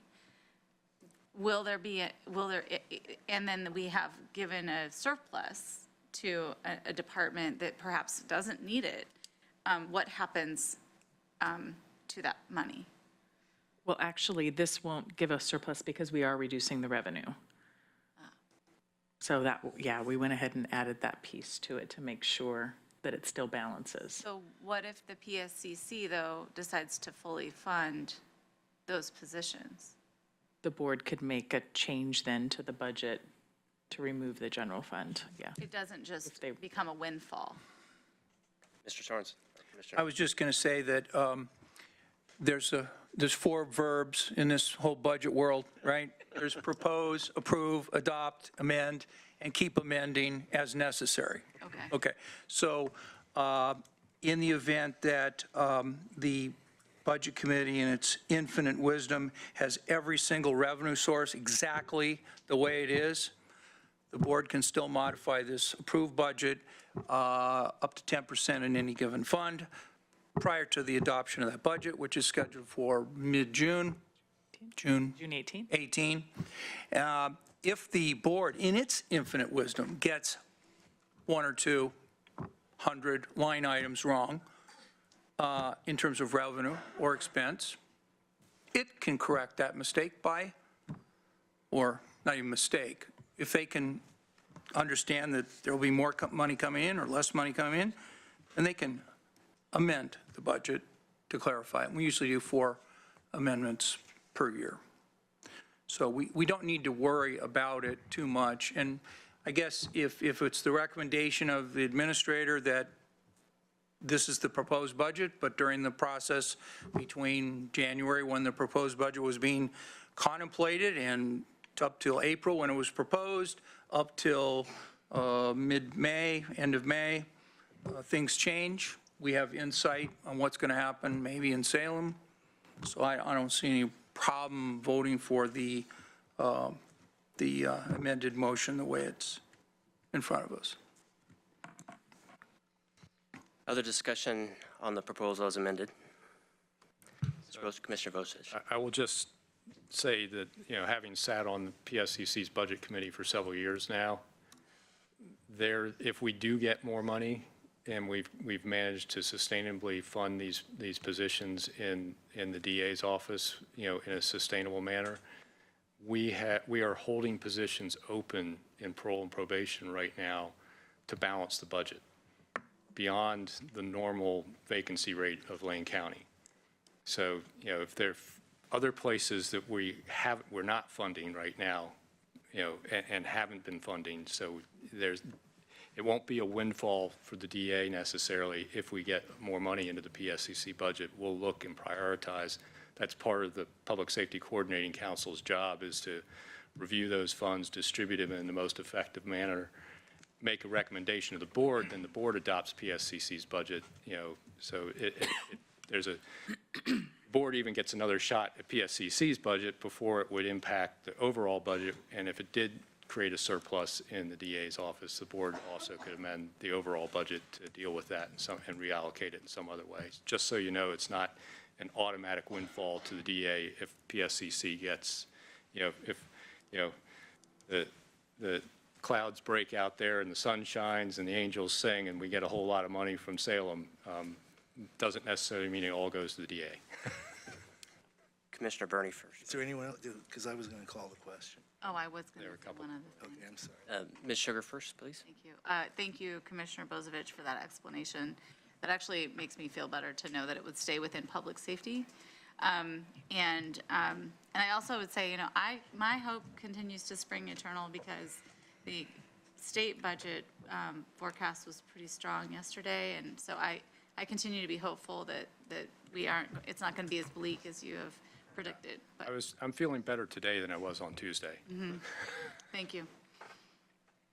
Commissioner Sorensen. I just wanted to say that a feature of this proposal is to divide up that $94,000 in terms of constituent assistance for the commissioners. I just want to put this in some perspective.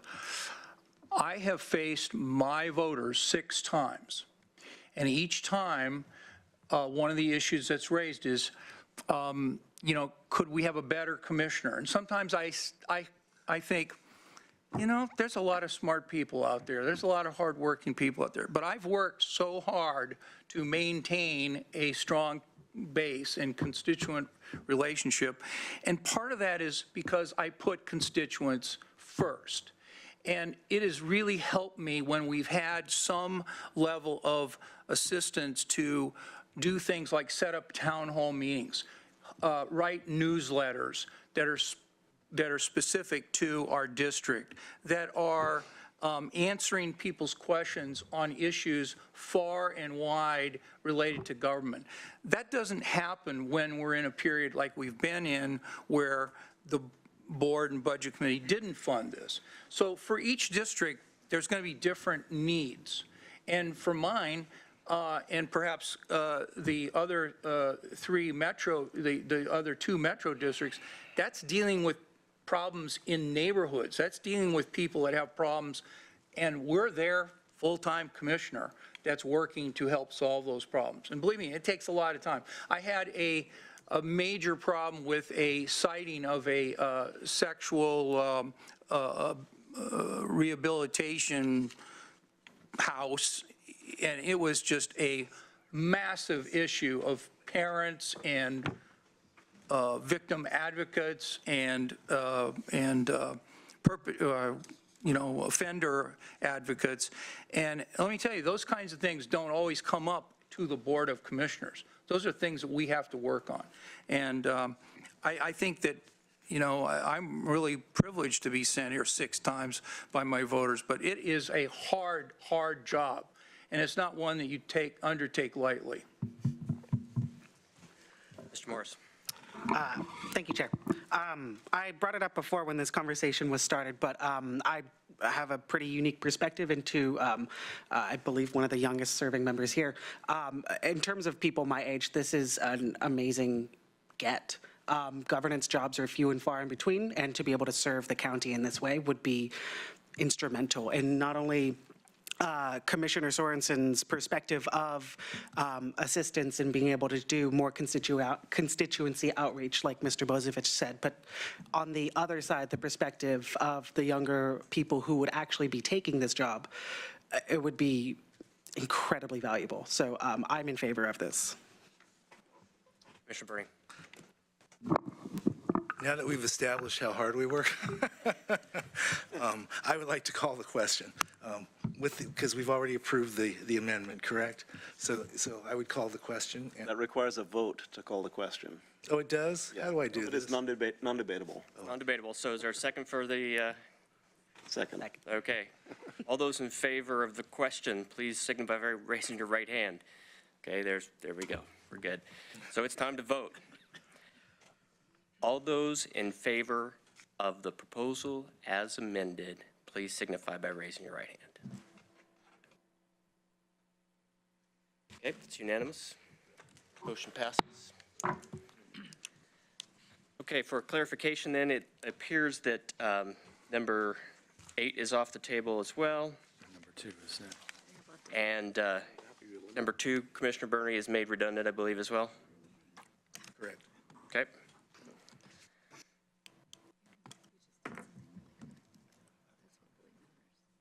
Okay. So is the only remaining item number 6, I believe? Correct. Very good. Okay, Commissioner Sorensen. Thank you very much. I had a series of these proposals on the Association of ONC Counties dues, and one of them was to put the AOCC membership dues into the CAO contingency. For those of you who may or may not know, during the year, various problems arise in our partner governments, and sometimes they come to us and ask for money to do something worthwhile. Sometimes it's a nonprofit, sometimes it's another government. So we have we've had in the past at least an item for contingency. So my proposal was to take the nearly $80,000 that the county provides to the Association of ONC Counties and put it into that contingency so that the Board of Commissioners could use that money. I've already given my views as to why I think it's in the public interest to join Multnomah County and Benton County in not funding the association, so I won't go over that again. More comments, questions? Does that need a second? Well, I didn't make a motion. No motion. You want me to make a motion? I make a motion, we approve item 6. Second.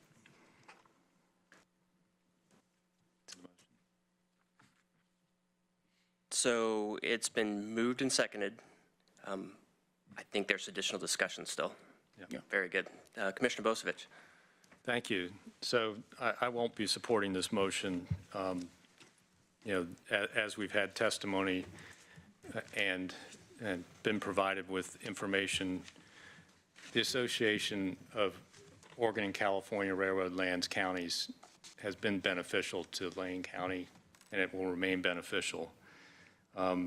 We hear a lot of misinformation out there, like, when they passed the 1937 Act, they didn't think there'd be an association formed. Well, the association had been in existence for 12 years before that act was passed.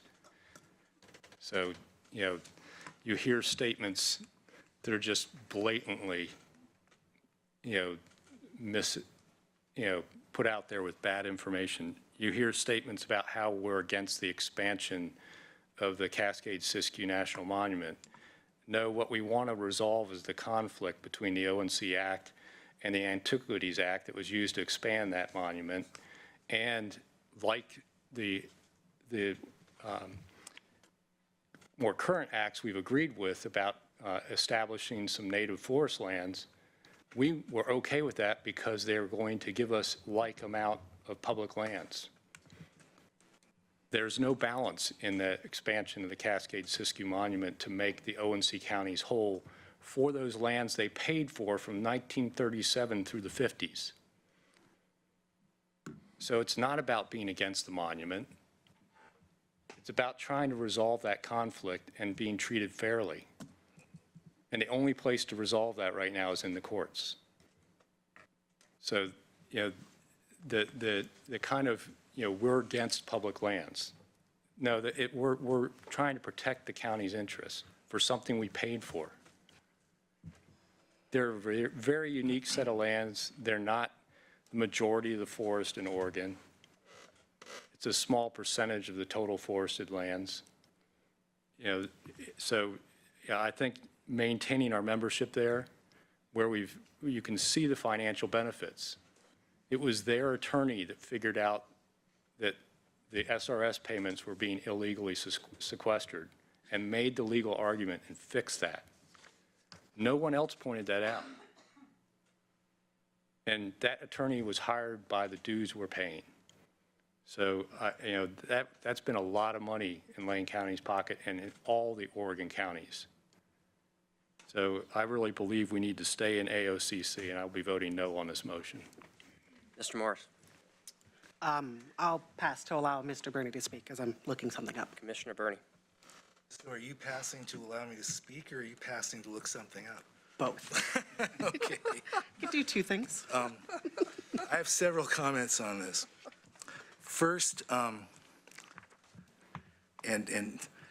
I don't know if Commissioner Sorensen is feeling guilty that for 21 years he's been on a board of commissioners that's voted to stay in the Association of Oregon and California Counties.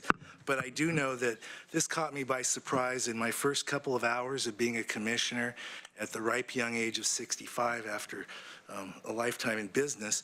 And I was thoroughly unprepared and to make any kind of a vote. And in that same meeting, and I think this is poor optics, boards of commissioners were assigned to different boards in the state and the county, except for this one, and this one, the commissioner to represent Lane County had already been designated. So here's what I would like to say.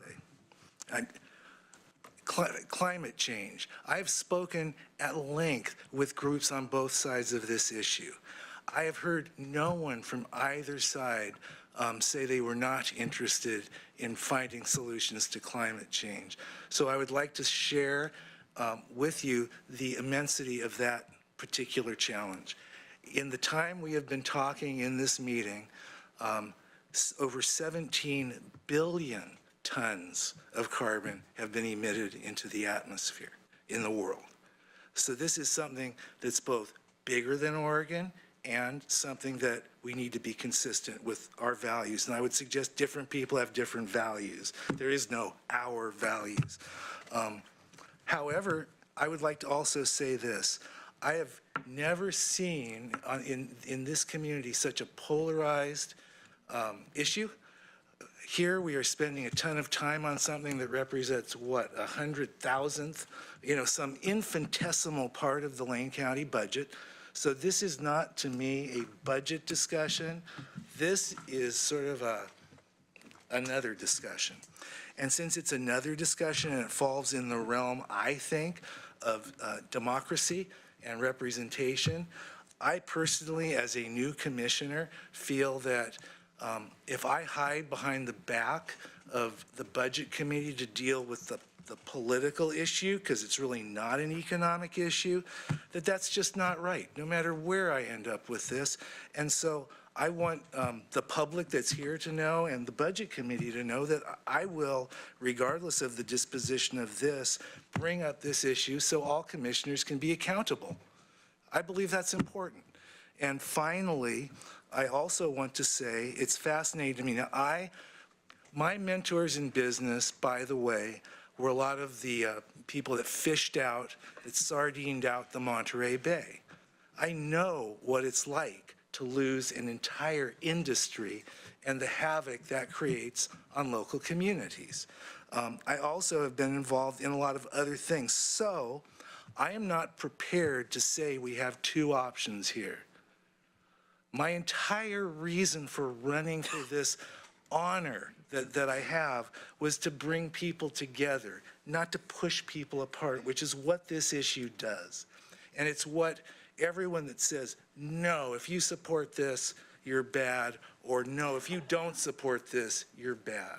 So I am going to be seeking some sort of compromise that deals with accountability, that deals with representation, that deals with perhaps the AOCC being a truly bipartisan group and truly representing the counties and the different interests of the counties. So I just wanted to make that statement. I feel it's owed to everybody that spoke on each side of the issue. And that's my weighing in. And that's why I voted to discuss this, frankly, because there didn't seem to be an opportunity to share with the public the thinking that still needs to occur to dig deeper into this issue. Thank you. Thank you. Mr. Morris. Thank you. A lot of what Mr. Bernie, Commissioner Bernie had said, it really resonated with me, so I appreciate your comments quite a bit. I think where I stand on this issue was pretty clear after my proposal. I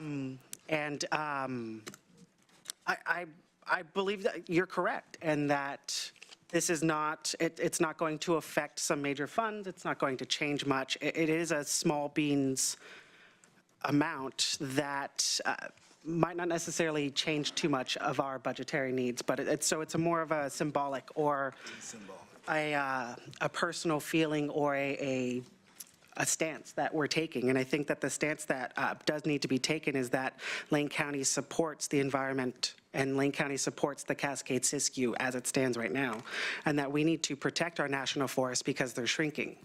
There's so many bad players and bad apples that are out there doing what they can to reduce and make a profit. And I'm not necessarily saying that that's what's happening here, but I'm saying that elsewhere it's happening. So we need to take a stand. We need to own what is ours, and we need to take a right. In February of 2017, the lawsuit that was brought forward by the AOCC against the Cascade-Siskiyou was, by and large, my cue to no longer support this. It's going to go after the old growth forest, and it's going to be using public dollars, which part of my public dollars as well, to lobby against the best interests of this county. So I personally do not support this in any way, shape, or form, and I will be voting in favor of eliminating our AOCC membership. Thank you. Thank you. Give me just a second here. So I've got myself on the list next. My privilege.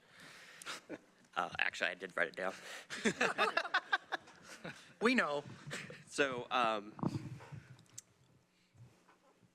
just one thing I would say is and this kind of plays along into some of the rest of the conversation that's already occurred, is there are elements that directly impact Lane County's future budgets.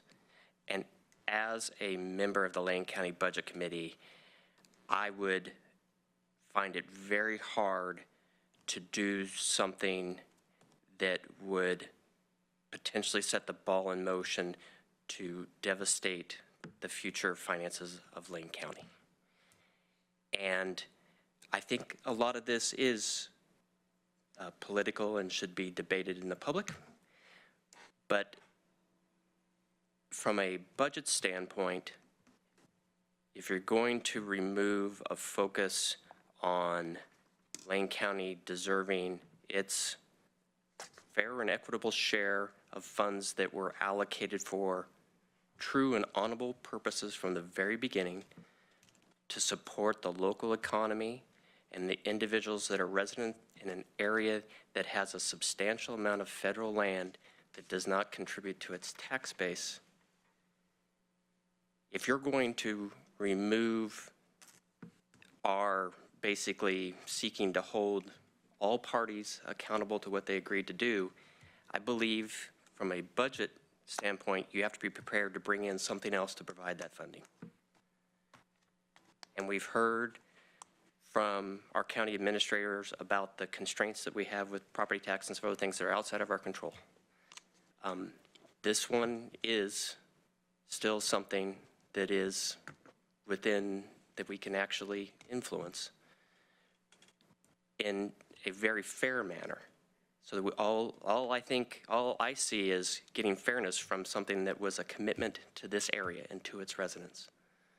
So before it's removed from a county perspective, from a county budget perspective, I really want to know what's going to potentially bring in the future revenue that this potentially could. So that's my comment. Commissioner Buck.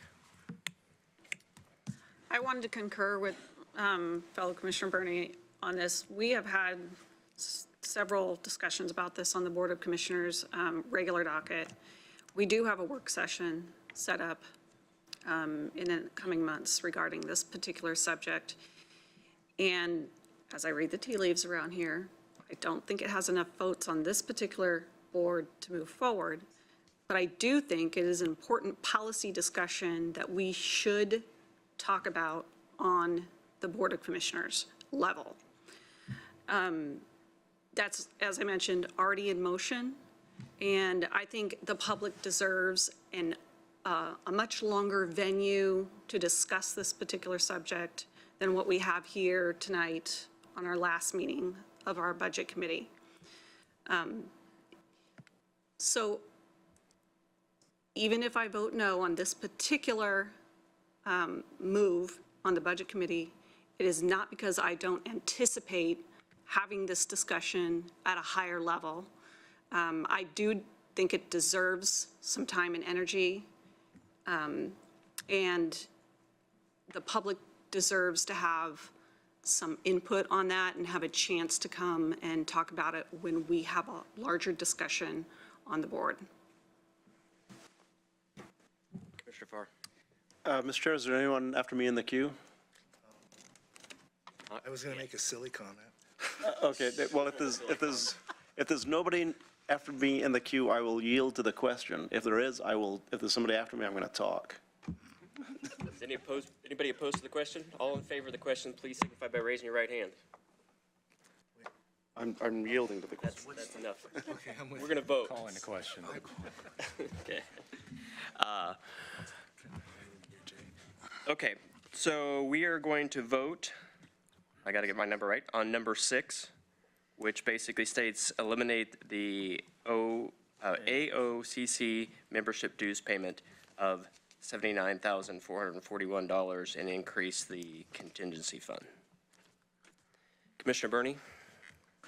This is a semi-facetious but yet very serious statement, and it's made more for the people listening, if there is anyone listening, than it is for people here. I, for one, have received well over 100, if not hundreds of emails on both sides of this issue. Commissioner Burney, I'm going to hold you off here. We're calling for the question. Yeah, there's no debate. There's no debate on this piece of it. I wasn't going to debate. It sounded close to it. Let's go ahead and vote on the question. It wasn't even close, but that's fine. Okay, so where were we at now? We were voting on the motion. Okay, all those in favor of amending the proposed budget with number 6, please signify by raising your right hand. I count 2. All those opposed, same sign. Very good. And we have 1 abstention there. Thank you. Motion fails.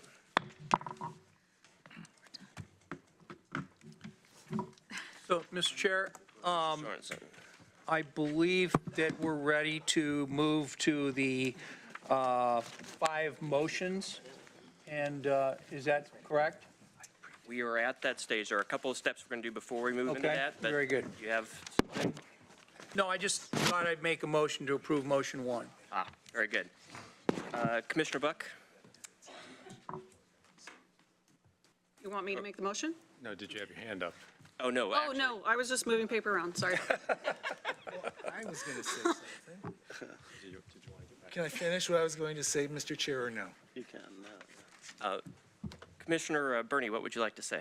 I would like to say that in all those hundreds of emails, really, they were 2 emails. They were generic emails largely. And I simply wanted to say I shared those with my wife, who's an English teacher, and she said she would not give credit for cutting and pasting the same email. So as we try and debate this, I'm imploring more depth in the discussion from both sides. That was my only request. Thank you very much. Very good. Okay. Commissioner Sorensen, would you like to help with this process? I was just going to suggest that we march through the motions that Ms. Moody has prepared, and I believe that all 5 motions, now that we've had our discussions that relate to number 5, all 5 motions are good, and I think traditionally you don't let us make a motion to approve motions 1, 2, 3, 4, and 5. You make us do separate motions. Is that still going to be the rule? That's the way we're going to do tonight. Okay, very good. So I'll move number 1, move approval of the FY 2019-2020 Lane County permanent tax rate of $1.27.93 per 1,000 of assessed value. Is there a second? Mr. Abel seconds. Discussion on motion 1. Anybody? Okay. All those in favor, please signify by raising your right hand. Opposed? There's none. Unanimous. Motion 1 passes. Anybody like to help out? Mr. Morris. Yeah, pretty loud. Mr. Chair, I'd like to make a motion to move approval for the fiscal year 2019 and 2020 local option tax for the jail and critical youth services in the amount of 55 cents per 1,000 assessed value, with 50 cents for jail services and .05 or 5 cents for youth services. Is there a second? Second. Second, Commissioner Buck. Any discussion on motion number 2? All those in favor of motion 2, please signify by raising your right hand. Opposed? Unanimous. Motion passes.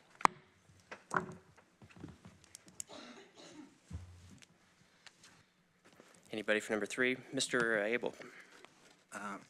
I would move approval of the 2019-2020 local option tax to support 4-H and OSU extension program in Lane County in the amount of .015 cents per $1,000 of assessed value. Is there a second? Second. Second for Mr. Morris, thank you. Discussion on this motion? Commissioner Bosevich. Thank you. I'm going to be voting against this motion tonight. And one of the reasons I'm voting against this motion is to send a message to the folks at OSU that they need to clean up their house. I've been approached by parents and volunteers in the 4-H program about the problems with the current 4-H program.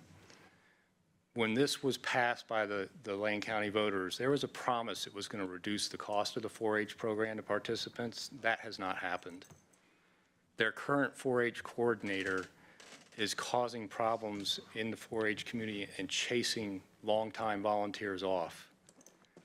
I brought this to the attention of folks up the ladder at OSU and have received no attention to it. So I'm going to vote no now, mostly to send a message.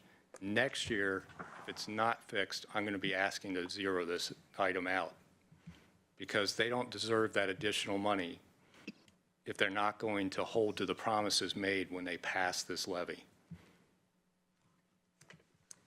Additional discussion, Commissioner Farr. Thank you, Mr. Chair. I'm going to vote in favor of it, but understand and appreciate Commissioner Bozevich's comments regarding it. I am your representative to the Fair Board. I do hear quite a bit of discussion surrounding 4-H and its participation at the fair and the inclusion of non-4-H animal raisers and the coordination between the two. I think it's important that we have that discussion and that this raises a flag that we will be very serious about the 4-H discussion over the coming year. Very good. Additional discussion? Mr. I Bernie. just want to articulate concurrence with Commissioner Farr's remarks. Very good. Any other? Okay, seeing none, we'll proceed to vote. All those in favor, please signify by raising your right hand. Opposed? So noted. Motion passes.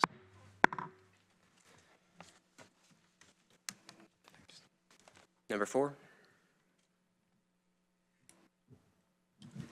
Needs some help. Commissioner Buck.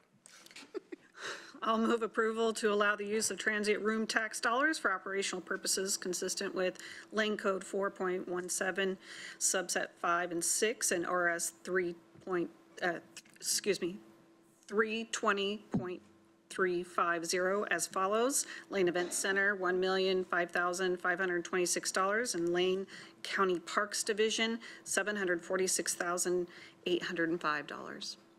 Is there a second? Commissioner Burney, thank you. Discussion on this motion. Seeing none, we'll vote. All those in favor, right hand, please. Opposed? Motion passes. Can't oppose if everybody's got their hand up. Mr. Chair, Yes. I move approval of the entire fiscal year 2019-2020 budget with all adjustments approved by the Budget Committee. Second. Mr. Morris seconds. Thank you very much. Discussion, Commissioner Buck. I just need to declare a potential conflict of interest because portions of this budget, as discussed and presented, have to do with the implementation of the TAC report and may involve St. Vincent de Paul. I just wanted to declare my father is the director of St. Vincent de Paul, Lane County, although I don't think that this motion in particular is an actual conflict, I will still vote. Very good. Commissioner Sorensen. I just wanted to say that this budget is a real accomplishment for this organization, and thanks so much not only to you, Mr. Mokreisky, Ms. Moody, but all the hundreds of people that have worked on the preparation of this document, and the Budget Committee, committee members in imposing 8 options for what are truly minor changes in this budget is a testament to how much we appreciate the hard work that's been done by all of you. And I didn't want this moment to go by without us thanking, or me thanking you for your work towards getting this budget here, and appreciate it very much. Mr. Morris. Mr. Sorensen took all my kind words. I just wanted to second that and thank not only the staff and budget committee members, but also everyone that had come and the committee heads that had provided so much information and knew so much right off the top of their heads. It was more than appreciated, and the amount of time and stress I'm sure you went through is a lot. And so I can't tell you how much I appreciate that. Thank you. Ms. Sugar. I know everyone's packing up, but I just want to take a minute to appreciate all of you. I have really enjoyed serving with all of you. I know we had to work out a few kinks, but I think it's been a really an honor to participate in this process with all of you, and I may not have the opportunity to work with you in this way in the future, so thank you. Good. Commissioner Bosevich. Thank you. I just want to first thank all the employees at Lane County. Over the years, the sacrifices you've made, the innovative things you've brought forward that have allowed us to gain control of the cost side of our budget, so we've been able to have structurally balanced budgets multiple years in a row now, it's just been incredible. And it's really the employees of Lane County that have made that happen. And I just want to appreciate that. I can't think of an organization that's been able to not fund for increases in their health insurance costs multiple years in a row. That's just unheard of. So it's all due to the work that our employees have done in wellness, the work they've done in trying to restrict those costs, and all the innovation we've done here. And I really want to thank the administration and the management team for proposing a budget that included some really great things. Even with our limited resources and the fact we're taxing well below the real market value here in the county, we're managing to start implementing the TAC report. We're putting $1 million towards a mental health crisis center. those things are in our budget. And it's really due to all those innovative work that we've been doing in the background with Lane County employees that a lot of the public's not aware of. So I just want to thank all the employees about that. And I just want to express a little bit of sadness, though, that in this budget, we don't have adequate rural patrol. We really should have a much larger DA staff. We should have much lower caseloads for our parole and probation folks, much lower caseloads for our developmental disabilities folks. We should already have a crisis center. All that should already have been in place. But unfortunately, we've just, we are a resource-restricted county because of Measure 5, 4750 caught us when we were still rich with timber money. And I just want to appreciate that this is a great budget. I want to appreciate all the great work of the Lane County employees, but I understand it's not providing the level of service that our citizens really want. But I will be supporting this budget because it's really a monument to some really hard work. Mr. Abel. I think I've said this before in a different way or the same way, but I've been around this place for about 40 years now, first as employee of HACSA and then 4 years on the budget committee, I think 4. And I've just noticed the operations of the county have dramatically turned. I mean, it's like 180. And it's all happened since Mr. Mokrahowski's been hired. So I just want to thank you for all you did. Mr. Bernie. Since we're thanking people, I'd like to thank my mother and father. I'm sorry. Forgive me. They did a good job. They're long gone.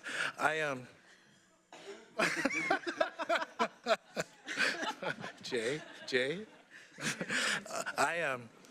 I want to echo absolutely every word that Commissioner Bozovich said. It was very well said. I want to share that all of you and Ms. Moody and Mr. Mokrahowski have made my transition to being a commissioner, I'm not going to say effortless, but have informed and substantive and productive, as have senior staff, as have every staff member I've worked with. I wasn't here to have the perspective of Mr. Abel, but I've heard it time after time after time after time again. So I thank you for that, and I want to thank this group because there's different perspectives and different opinions and different ideas, and I think we have emulated the notion of disagreeing without being disagreeable. So I think this is the end of a good process. Thank you, Mr. Chair. Very good.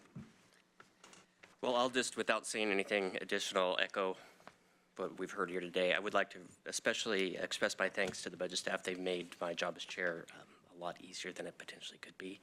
And for those who, from the departments who gave presentations, well done. We really appreciate all the information, made it very easy for us to digest. So. And I'd like to thank the Academy. Here we go. Any other discussion on motion 5 before we proceed to vote? Okay, all those in favor, please signify by raising your right hand. All right hands are up. We'll call that one passed. Vote 5 passes. Thank you. Good job. Excellent. Mr. Stowe.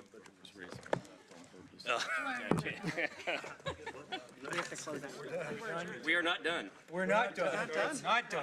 Mr. Sorensen, please sit down. And you hammer that gavel down, I thought we're done. No. We're not done. Absolutely not. Oh, That means we're done when you hammer the gavel down. it was a motion pass. Oh.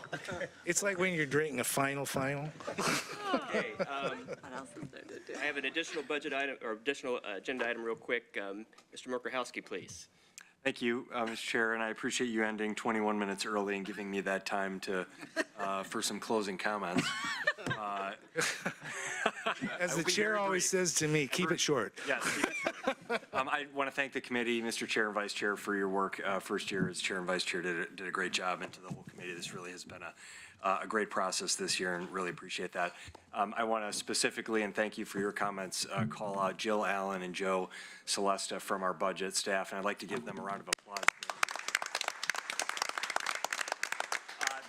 the budget office, and they jumped in with both feet and just have done a fantastic job delivering this work. And then finally, by my count, this is Christine Moody's 19th year with Lane County, and this is her 10th budget as budget manager. That deserves just a couple of comments, if you will. She started in 2000 as an executive assistant. She's been a management analyst, was temporary assignment as budget manager, and 10 years now, and has just done a phenomenal job. And thank you for your recognition of her. I've been doing this for 20 years in 3 counties in 3 states, and I've never had a partner like Christine. And so I'm the one who gets to come and say, Christine, what if we did this? Or what if, and she has to find the solutions. And I won't run through all of the examples of that, but without a partner like that to find those solutions, pragmatic, she never says no. So we are where we are because we have people like Christine that step up and find creative solutions to make these great things happen. So I just want to call you out, and I have one of our coveted challenge coins. I mentioned our 3 core behaviors: a passion to serve, a drive to connect, and a focus on solutions. And we have challenge coins for each of those. And I want to present Christine tonight with our focused on solutions challenge coin. It has our county logo. It says to improve lives, which is our purpose in Lane County with our foundation year of 1851. And on the other side, a number of gears, and it says focused on solutions. I want to present this to Christine for her true focus on solutions.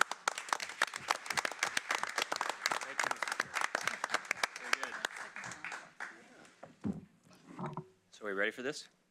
No more comments, we're adjourned.